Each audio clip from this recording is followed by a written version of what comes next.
Magandang umaga po sa ating lahat. Narito ang ating update sa binabantay nating si Bagyong Jenny. Kasalukuyan, ang Bagyong Jenny ay lumakas na kung saan ay naging tropical storm category. Ngayon po, ang lakas ng hangin ng bagyo malapit sa gitna nito ay nasa 65 km per hour, samantala ang pagbugso ng hangin ay nasa 80 km per hour.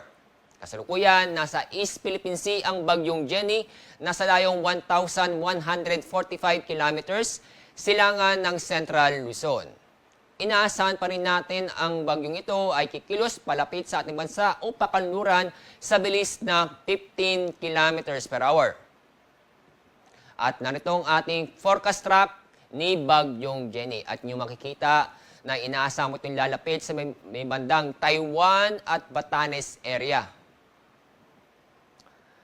Mula ngayon hanggang Thursday next week, inaasahan po natin lalakas ang bagyong ito. Bukas, inaasahan po natin na magiging severe tropical storm si Bagyong Jenny. At inaasahan pa rin natin na magiging typhoon category itong bagyo pagdating ng late evening o Tuesday next week. May posibilidad po mag-landfall o lalapit po sa may extreme northern Luzon o sa may northeastern mainland Cagayan, itong si Bagyong Jenny. Ngayong araw, wala po tayong inaasang malalakas na pag-ulan dulot ng bagyo. Pero pagdating ng Tuesday or Wednesday next week, inaasahan po natin malalakas na pag-ulan sa extreme northern Luzon, lalo na po sa Batanes at Babuyan Islands dahil sa Bagyong Jenny.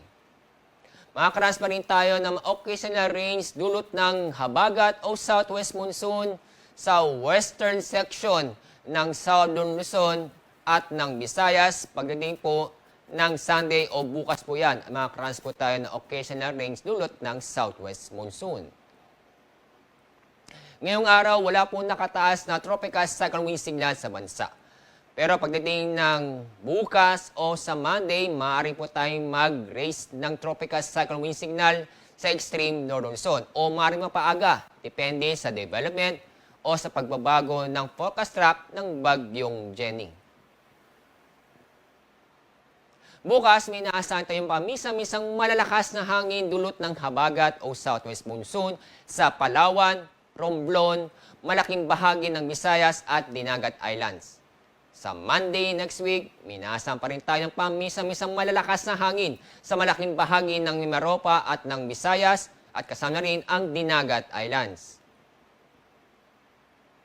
Minaasahan pa rin tayo pagdating ng Monday next week ang moderate to rough seas sa may coastal waters ng extreme northern Luzon at sa northern mainland Cagayan kung saan ang taas ng alon aabot ng 1.5 hanggang 3.5 meters.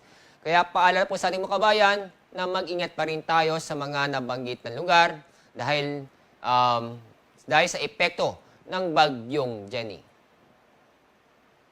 Ayan po ang ating update sa ating binabantayang bagyo. Magandang umaga at mag-ingat po tayo. Mula sa Pag-asa, ako po si Alzar D. Aurelio.